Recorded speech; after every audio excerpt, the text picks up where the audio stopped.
Hi, welcome to Business Influencers. I'm your host, Chris Salem. Hope everyone is having a great week. And you found us here at the TALRadio.org website, short for Touch a Life Foundation. Again, we hope that you are enjoying all the content here across all the different hosts that have shows here on the TALRadio platform. We've been here now for over 4 years, and we are excited that if this is the first time that you've came across our show, welcome. And for those listeners that have been with us since day one, we again are committed to your success and raising your level of influence each and every week. And again, you can also follow us not only on TALRadio.org, but also on Spotify, Apple, and also YouTube for our video portion. So we hope that you'll subscribe to any of those, if not all.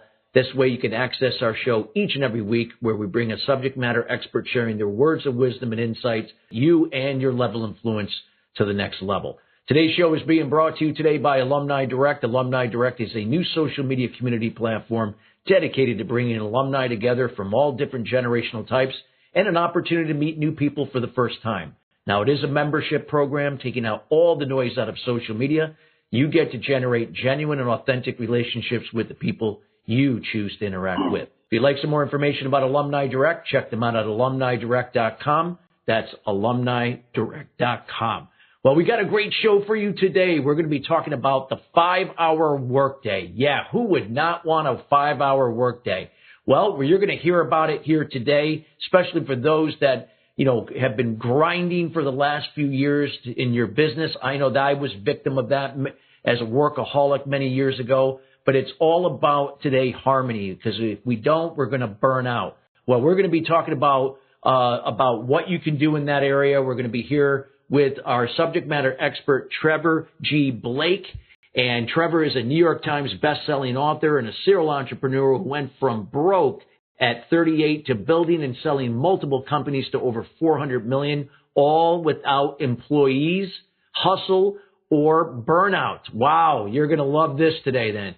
He now leads a $600 million science-based venture focused on cancer drug development and still working just 5 hours a day. I can't wait to hear this. And without further ado, we welcome Trevor G. Blake to the show. Trevor, how are you doing today? I'm doing great, Chris. Thanks for inviting me. So much fun. I feel a bit of a fraud, to be honest, right at the beginning, because I don't work anywhere near 5 hours. It's less than 2. Oh, my God. Well, I'm going to be, while you're talking in between our conversation, I'm going to be taking notes because I still need some help in that area, especially being one that used to put in 15 hours a day back in the day. At least I don't do that anymore. But any event, if you could give us a little background of your evolution in this particular area, it always really sets the stage of what you're going to talk about. If you'd like to share with us how this all evolved, from even if you going broke at 38 and becoming and building these multi-million dollar businesses. Obviously, that information comes from my team, not from me. So I was never broke. But I grew up, so by Western standards, I grew up poor, right? My mum was dying of cancer. My dad was unemployed and unemployable. And so therefore, by definition, I grew up in what I thought was Chronicles of Narnia. So no bad story, no negativity, no sadness. I thought it was amazing. But I did grow up poor. And so I was from England, as you can tell from my accent. Yes. And it's a class society. So when you grow up in that way, class society says, this is what's planned for you.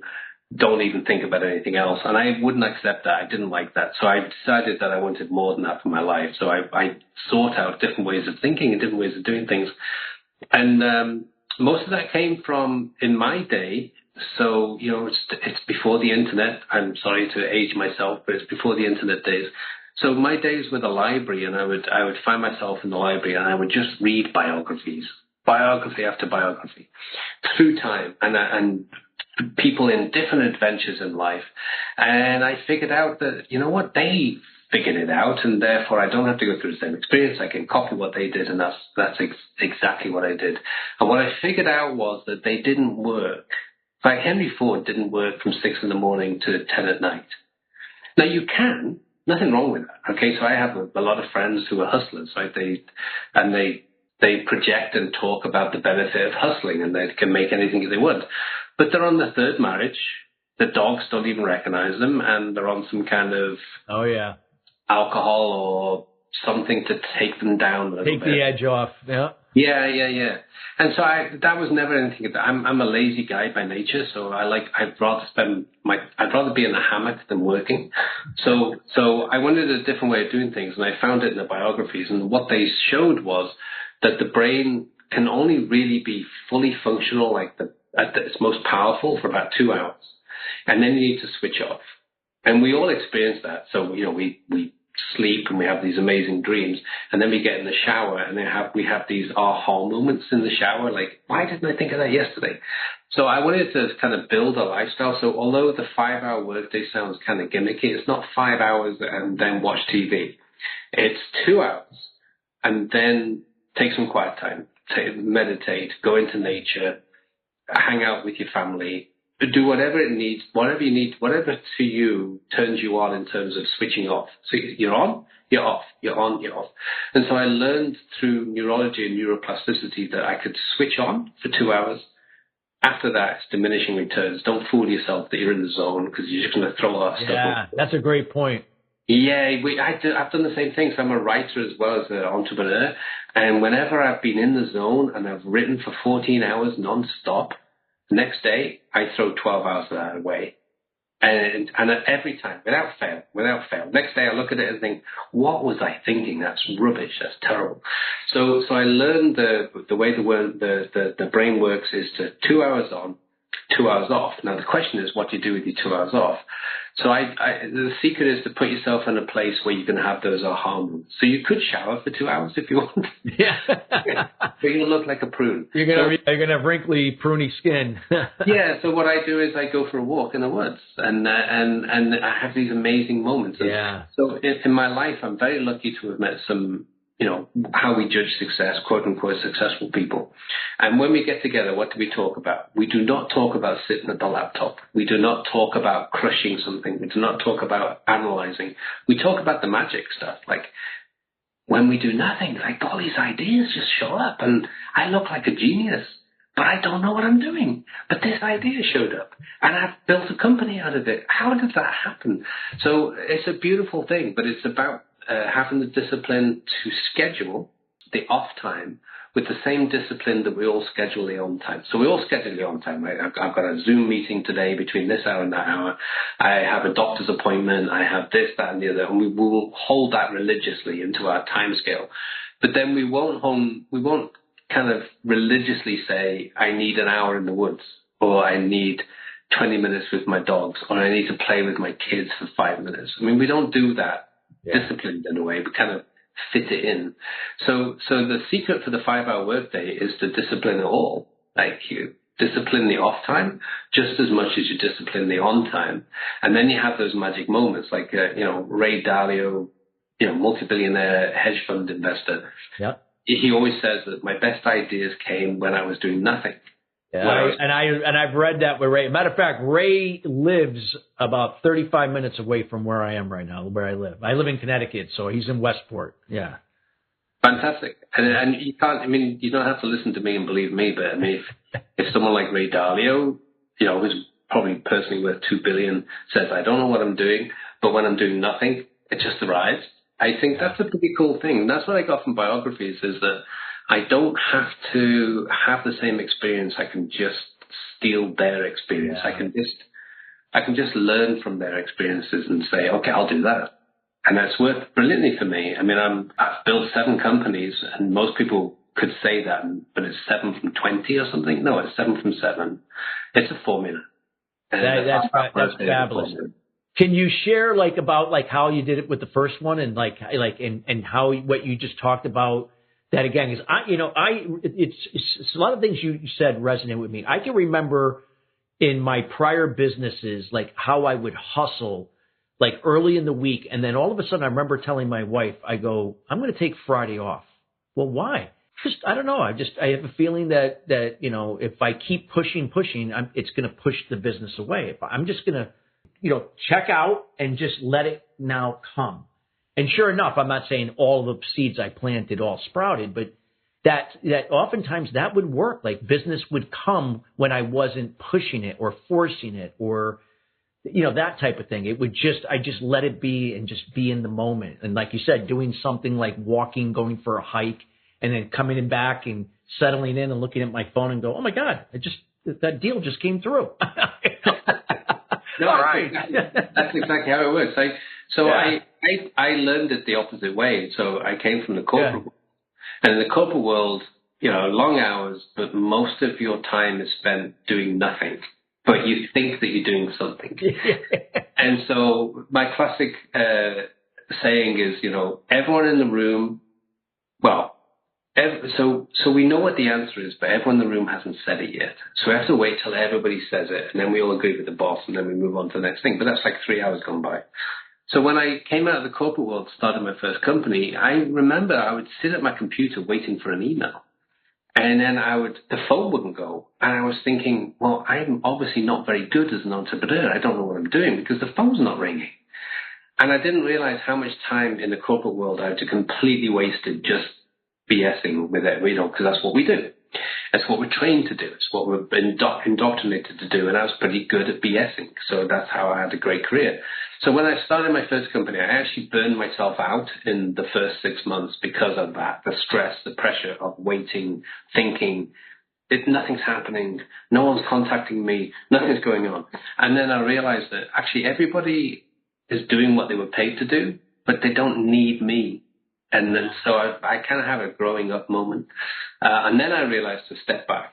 So it does take a bit of time. And during COVID, this became totally irrelevant to so many people because they hadn't been trained to be on their own and work at home. Yeah. So they come out of the corporate world and there's no coffee pot conversation. There's no meetings that you need to have and all that kind of stuff. And people got burned out. There's big mental health problems and everything. I figured that out. So the practical magic, as I call it, the practical magic of the 5-hour workday, which you can get for free on my website, trevorgblake.com. I wrote it during COVID because I felt really bad for the people who were going through what I'd gone through, which was, I don't think I'm very good at this working from home. I don't think I'm very good as an entrepreneur. And then realizing that actually I don't need to get involved anymore, that the thing's taking care of itself. And the learning experience for me was I went on vacation because I'm English, so I went to see family in England. I hadn't seen them for 2 years, and COVID had just kind of released. Yeah. And I went to the UK, and I'd gone for 3 weeks, and I didn't have good cell phone connection. I didn't have good internet wherever I went. And so when I got back to the US, I thought, okay, the whole thing's gone to hell in the handbasket, right? The company's going to be finished. There's been so many fires that need to be put out, and I haven't been there to put them out. And when I got back, people said, we didn't know you'd gone. And it was such an uplifting and such an eye-opening thing for me. Like, okay, so we're not as important as we think we are. Yeah. So we can set something up. We can have a vision. We can do an intention. We can set the model up, and then we can relax. And it works whether we're there or we're not there. I love that. I think our egos make us there, What I'd love, in the 5-hour work week or workday, and what you just talked about, was delegation a big part of that, as well? Because I had a hard time delegating early on in my career, being a control freak at that time. I had to undo that. But I tell you, when I learned how to delegate strategically, it made me more efficient, and it gave me more of my time back. Was that a part of that in any way? I was just curious. Yeah, so, it's a great conversation point, and I wish we were by a fireside right now because we have loads of anecdotes. So yes, exactly that. So I came from the corporate world, where the corporate world is sort of hierarchical and it's supervisory, right? So I'm trying to be the best supervisor I can be, so I can get to the next level. I want to impress my boss. And the way to impress my boss is to filter the information that's coming through and just give him the good news, not the bad news, and all that kind of stuff. So I lived that life. And then when you go into your own business, It doesn't work that way because you don't need to supervise anymore. If you hire a bunch of people, you need to train and supervise. But I decided to do it a different way. So I hired vendors and contractors, and they don't need supervision. So I had to change my mentality and my ego, I guess, from being over someone's shoulder saying, what are you doing this week? And then on Friday saying, how did you do this week? And all that kind of crap that we have to deal with on it in the corporate world, which just sucks your soul, right? So I changed that from it was almost like a peer-to-peer respect. So you're hired to do the job. I don't care if it takes you a day or a year. This is the price. And they were so happy not to be supervised that I ended up having a much more enjoyable experience in what I call the hub model, where you hire vendors and contractors instead of employees. And I know this is against what we're indoctrinated to believe. Like, if you have a company once you've hired 60 people, you're doing well. That's not true at all. You're just sucking money into the drain. So if you hire really good people who know what they're doing, they don't need supervising, and you can lie in your hammock. And I think that's a beautiful way to live. Yeah, I love it. Love it. What else would you, if you were, giving advice to business owners that listen to this show and those that are, either looking for more harmony in their lives, maybe to rebuild those relationships with their wife or husband or kids or whoever, or, finding a better way to grow their business and not feel stressed and strained and stretched, and anything else that from your experience, what you learned and applied and that you could share with our audience? So every adjective that you use right there makes your stomach turn over with horror, right?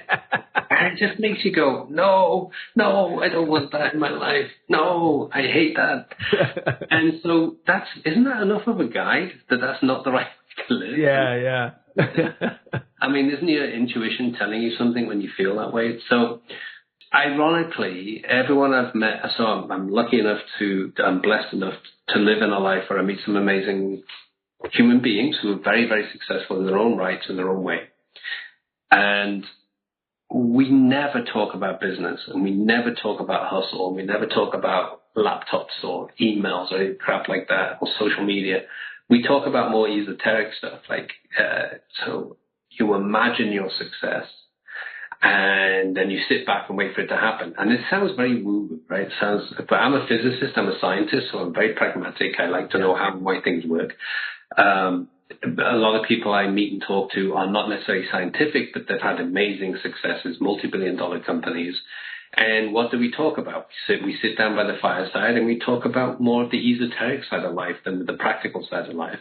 So no one's saying, well, I work 6 hours a day, or I work 10 hours a day. No one cares about that stuff. All we're talking about is how much time do you spend meditating a day? And what time of the day do you meditate? And this sounds woo-woo for a lot of people, but it's a secret, I think. I mean, even we mentioned Ray Dalio says all his great ideas came with his meditating. Henry Ford didn't call it meditation, but all his great ideas, he went bankrupt 3 times before he succeeded. And a lot of people know that. But so when he finally succeeded, it came while he was sat in his old man's rocking chair at the old farm where he grew up. And he's just rocking, and he goes, I got an idea.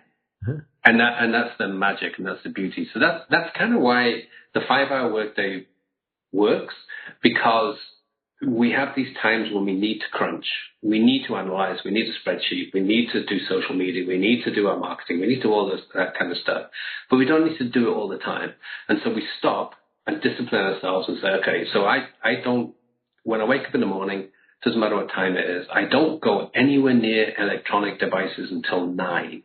So I can wake up at 4 and I get 5 hours of beautiful quiet time, or I can wake up 7 and I get 2 hours, doesn't matter. I don't go near anything that can distract me until 9 o'clock. And I work from 9 to 11. At 11, I have an alarm on my laptop, my phone, and everything, and it sounds like the world's about to end. Everything goes off and says, stop. And I literally stop. I could be in the middle of a phone call. It won't matter. I'll stop. Say, I've got to go. End of this. And then I have from 11 to 2 off. And what does off mean? So I go for a walk. I spend time under trees. I have fun. I do my, I used to walk, when I had dogs, I'd walk dogs. I had horses. I'd go with the horses. Now I just go, in amongst the trees, and I have a long lunch with my wife. So relaxing and so pleasant and so inspiring, because the conversation is powerful, because I haven't been working for 16 hours and I'm exhausted. And then I'll come back and I'll work another 2 hours. But when I start, it's like I started again at 9. So at 2 o'clock, it feels like 9 because I'm fresh. I'll work from 2 to 4, take a break again, and then sometimes from 5 to 6 if I feel in a creative mood, because our brains work better when we're tired. So if you're in a creative world, a writer or an artist or something, your brain works better when it's tired than when it's fresh. So according to neuroscience. Yeah. And so I like to write. So I'll typically write between 5 and 6, and then I'm done. And here's the secret. And this is a tip for everybody. And if I never meet any of your listeners and watchers ever again, this is the most amazing tip that I can ever provide for anybody. Have separate devices for domestic and business. Separate devices, so that they never overlap. So you can't. I think that is fair. It's so funny. In my prior business, before I started doing what I've been a business acceleration strategist for the last 13 years. Prior to that, in my prior career, I had 2 phones. I had one personal and one for my work. And then I stopped doing that. And I got to maybe rethink that again. Now you got me thinking about that. Yeah, I think you can get to a certain point in life where it doesn't matter anymore. Yeah. But when you're starting out and you're trying to change one set of circumstances to another set, so you feel like you're in quicksand, nothing's working, and now you're starting something, then you need that discipline. And I'm not naturally disciplined. I'm not at all. I'm very lazy. And so I needed modern technology to help me. So I need a Calendly. Yes. I need my online calendar to discipline myself to follow the times. And then so the separate devices is really important, because I noticed that during the day, family, because I'm working from home, because I never had employees, I like to work from anywhere but home. People would just pop in to have a conversation, and your attention is completely destroyed. And then at nighttime, I owe my family my attention. But then the phone would go and it would be work. And I'd feel like, I call it the pesky ping. Pesky ping. You have to be a brilliantly disciplined human being not to go to it and say, well, I wonder who that was. Right. And as soon as you go there, you're done. You're in. No matter. I've got to respond to this. Is this okay? Do you mind if I spend 20 minutes just responding to this? And then we all fall for the same trick, the same illusion. So having separate devices means that doesn't happen. So during the daytime, all your work comes through one device, and then you leave it in your office, you shut it down, you lock your office door, and then at nighttime, that can't happen. And everything else is domestic, and it's fun, and it's light, and it's family. And so it's a different attitude. I've met a lot of people who don't do that. And of course, relationship issues, are part of the fact that you're always on the phone, you're always on work, you're always doing this. And then during the day, you keep interrupting me. Why? I'm trying to work here. So you have all these conflicts. But if you and it doesn't cost any more. It costs the same to have 2 phones as one phone, and 2 laptops and 2 iPads and one. Cost the same. So just do that and just make life easy for yourself, because why make it so hard? Yeah. Why? That's true. If it's going to make your life easier, that peace of mind is priceless, to me. So you got me thinking again that maybe I might have to go back to 2 phones now, so I can separate the noise between both. Your family and your dogs and everybody else will thank you for it, because it does that split between being on and being off. I think is really important, because it is. It definitely is. I know that if my wife was sat next to me and the phone went and I said to her, do you mind if I just take this? She would say yes. But inside her, she's saying, you bastard, this is more important than me. And I totally get that. And I think that's right. That's fool on me for falling for that, right? Yeah. Wow. I love what you shared there. Just, valuable insights. As we come, near the end of the show, is there anything else that you would like to share before I want you to let the audience know how to get in contact with you? But any final thoughts, that really you want to leave the audience just to take some action with really considering this 5-day workday and begin to take some action with that? Anything that you either haven't shared or anything you want to connect the dots with what you shared already with us? So I think it's unrealistic to expect somebody to go from working 12 hours a day to suddenly say, I'll screech to a halt and I'll work 5 hours. You got to go down a little steps. Yeah. So I think, exactly. So what I would say to people is build into your life some downtime so that you can understand the benefit of the downtime, because that's where the magic comes, right? That's where you know this. I mean, Chris, you know this more than I do. So that's where those magic ideas come from, where you go, oh, I'm going to go in that direction. I'm going to do that. And that magic doesn't happen when we're hustling. And so what you need, and a lot of people, I'm not against social media. I see it as a potential force for good, but I also see it as a terrible sucker of time. Oh, it's a time suck, believe me. If it wasn't for business, I probably wouldn't be on it. Yeah, and so I'm not saying I'm not against it, and I think portion, right? It's like I love apple pie, but I want to eat the whole one. Yeah. I'll eat a bit. I'll have a slice. Thank you. I love everything in moderation. Yeah. Yeah. I mean, I probably go over on the apple pie, but I probably have 2 slices. Okay. So I would say so tomorrow, think about how your day is going to be. So what do you normally do? You wake up, and the first thing most people do is check their texts on the social media. Don't do it. So tomorrow, wake up. Don't do it. Give yourself 20 minutes. No more. 20 hours. Surely everybody deserves 20 minutes in a 24-hour day. So give yourself 20 minutes to just sit in a chair somewhere and do nothing. Just 20 minutes.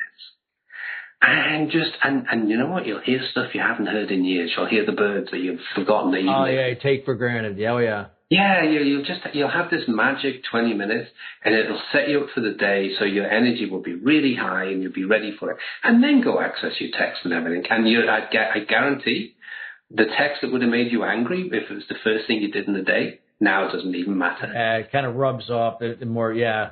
Yeah, just do that. That's a start, and then you build it up, and then over time you kind of have the courage to have an hour a day, and then eventually, like me, lazy bugger, you have 5 hours a day in the hammock. But you have to start somewhere. So just treat yourself first thing tomorrow. Just treat yourself 20 minutes. That's not you deserve. Doesn't everybody deserve 20 minutes? Trevor, this was just powerful information that you shared here. I want to thank you for taking the time today out of your well, in this case, not a busy schedule, but a relaxed schedule to be with us. I love it. And that was the first time I ever said that. And I love that. And with that being said, I want to really, not only thank you personally, but also the rest of the team here at the Touch of Life Foundation. We're extremely grateful for you. We know this show is going to be really powerful for those that will be listening on demand. We want to make sure that the audience gets an opportunity to learn, get to know you better. What is the best way they can get in contact with you? What are you up to? And anything you'd like to share or provide them here? So everything goes through the website, trevorgblake.com. So that's my name, Trevor. And that'll be in the show notes, by the way, everybody. Yeah, and that so everything goes there. All my proceeds from anything that I do go to cancer research and development. So I'm not doing this for Trevor G. Blake. Yeah. The reason I do it is I was very blessed to have an amazing mother, and my mother used to tell me, Trevor, no matter what, always do the right thing. Yeah. And then having been blessed to be successful as an entrepreneur and an investor also in life, I just try to do the right thing. So I wrote my book, 3 Simple Steps to do the right thing. I have my course, Transformation, to do the right thing, and these podcasts. It's to do the right thing. It's to kind of share the message. Because I was lucky enough to pick it up after biographies. But people today don't have time to read biographies. Their attention is pulled in 1,000 different ways. And so I'm kind of replacing the biographies, like just hear what I have to say. Give yourself 20 minutes tomorrow just for you, and your life will change forever, and you'll be great. You'll be so glad that you heard that little piece, if nothing else. Even if you never remember who Chris is or who Trevor is, if you remember that little bit, your life has changed forever. And that's the whole reason for doing it. And this is actually part of my Workday. Isn't that fun? It's awesome. Well, we encourage everybody, reach out, connect with Trevor, go to his website, get a copy of the book. Trevor, thank you again for taking the time to be with us here. My pleasure, Chris, and thank you for inviting me. I appreciate it. Thank you. And listeners, we want to thank you each and every week joining us here, as we are committed every week bringing in subject matter experts like Trevor in to help elevate you and your level of influence to the next level. Till then, everybody, have a great rest of your week, and we'll see you here at the same time next week. Take care.